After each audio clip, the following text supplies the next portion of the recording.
Olá a todos, meu nome é Juan, sou graduando de enfermagem do 7º período e hoje estou aqui para falar um pouco para vocês sobre ressuscitação cardiopulmonar, dando ênfase aí nas principais regiões anatômicas envolvidas nesse processo e o suporte básico de vida avançado. A ressuscitação cardiopulmonar é uma sequência de manobras de emergência que são utilizadas em uma vítima durante uma parada cardiorrespiratória. Então, ela tem a principal função de tentar reestabelecer a circulação sanguínea e a respiração dessa vítima.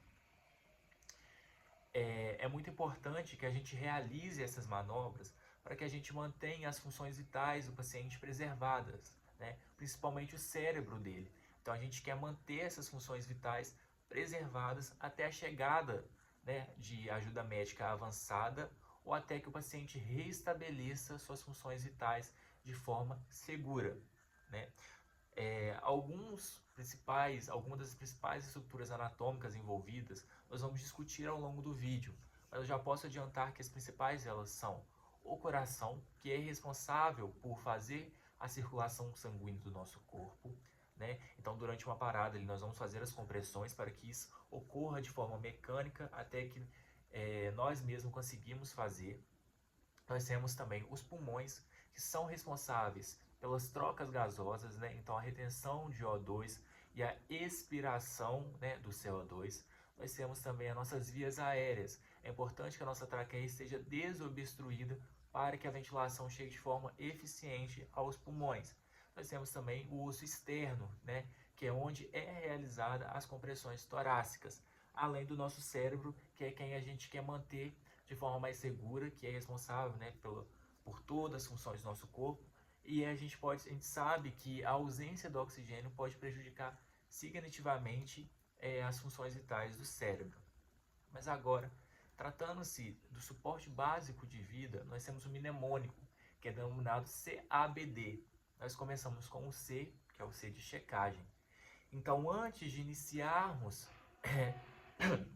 desculpa, as manobras em si, a gente vai começar com esse mnemônico no C, que é o C de checagem.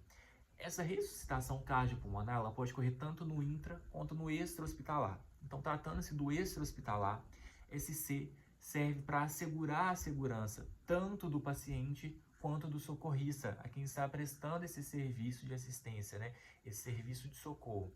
Então, por exemplo, se essa parada cardiorrespiratória ocorre em um local, né, uma rodovia após um acidente, é necessário verificar que a vida tanto do socorrista quanto a vida dessa vítima não estão expostas a possíveis danos ou demais acidentes. Então a gente pode sinalizar, né, que seja com cones, árvores, delimitar aquela área onde vai ser realizadas essas compressões. Após checar o local, nós vamos checar a responsividade desse paciente. Nós podemos chamar por ele, né, Senhor, Senhor, Senhor, e podemos também tentar tocá-los ao ombro, né? Se ele não responder, nós vamos tentar verificar a responsividade quanto à respiração dele e a presença ou não de batimentos. Então nós podemos nos aproximarmos para tentar ouvir a expiração e expiração, enquanto observamos se existe a elevação torácica dele, né? A gente pode também checar através da via carótida, a artéria carótida, para ver se existe ou não a circulação e o batimento. Existem outras áreas que podem ser checadas também, como o pulso braquial, o pulso ulnar, o pulso radial, mas a carótida ela é mais um indicado. Se a gente observar que não tem sinal de batimento nem respiração, nós vamos iniciar as compressões. Mas antes disso, nós vamos designar que alguma pessoa chame por ajuda médica, o serviço de urgência e emergência, ou nós mesmos, né, caso a pessoa esteja sozinha, nós mesmos vamos realizar essa primeira chamada. Então, após aí a gente realizar a primeira letra do mnemônico, que é o C, nós vamos para o A, que é a abertura da via aérea. É muito importante que a via aérea do paciente esteja pérvia, ou seja, desobstruída, para que quando a gente realizar a manobra mecânica de ventilação, essa oxigenação chegue de forma efetiva aos pulmões. A abertura de via aérea pode ser realizada por duas formas. A primeira é a chin lift, ou elevação do queixo, e a segunda seria a de Altrucci, que é a projeção da mandíbula ou anteriorização da mandíbula. A de Altrucci, que é a anteriorização da mandíbula ou elevação, né, a projeção da mandíbula, ela é muito utilizada quando existe o sinal, né, algum indício que aquela vítima tenha sofrido um trauma de coluna cervical.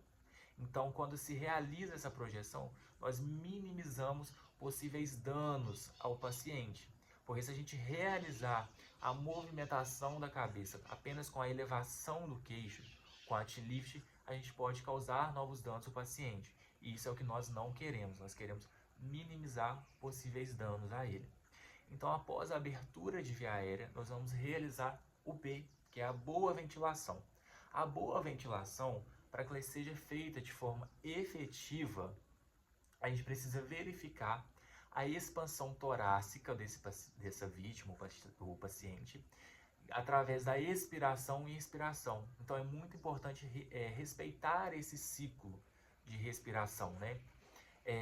Essa boa ventilação, ela pode ser desenvolvida com o nome, com o dispositivo bolsa válvula máscara, né? Que é o nosso conhecido popularmente como AMBU, né?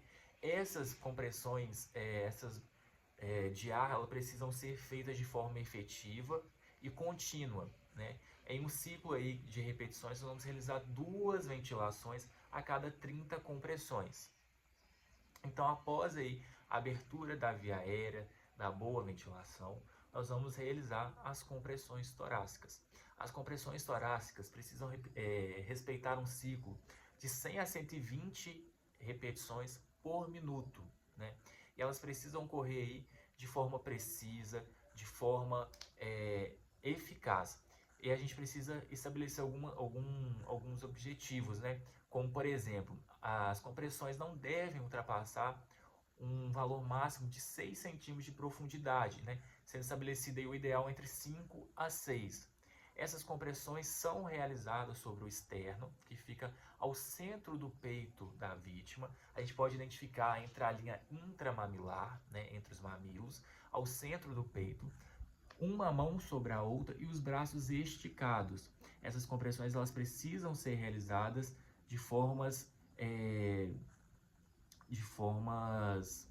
precisas, de uma forma com um ciclo contínuo, como eu disse, de 100 a 120, né, para ter um padrão eficiente de compressões. Então, nós vamos realizar esse ciclo de 30 compressões para cada 2 ventilações. Então, 30 compressões, 2 ventilações, né? Após aí a realização dessas compressões, nós vamos partir para o D, que é o dispositivo externo automático, que é o DEA.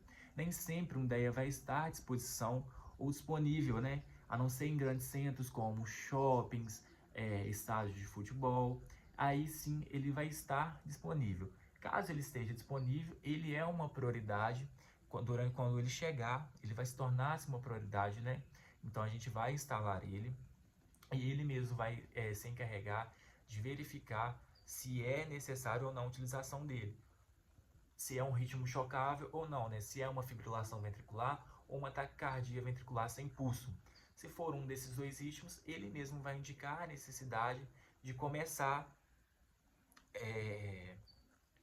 esse ciclo aí. Ele mesmo vai estabelecer a cada 2 minutos, ele mesmo vai avisar.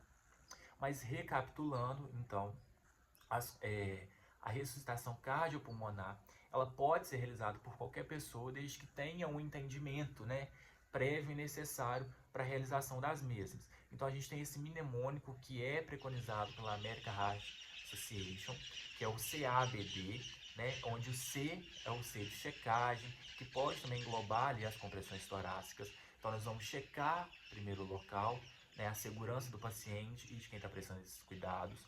O B, que é a boa ventilação, então nós vamos realizar entre a manobra da chin lift ou a de Altrucci, nós vamos analisar o cenário e ver qual a melhor se encaixa. E nós temos CAB, a boa ventilação, então as vias aéreas precisam estar pérvias, precisam estar desobstruídas antes de iniciar essa ventilação. Então, e o C, né, que seria as compressões ali Logo depois da ventilação, que a gente vai estabelecer esse padrão aí de 30 compressões para 2 ventilações. Isso tratando-se do adulto. 30 ventilações, 30 compressões, 2 ventilações. E por último o D, né, que a gente vai priorizar sempre que for possível.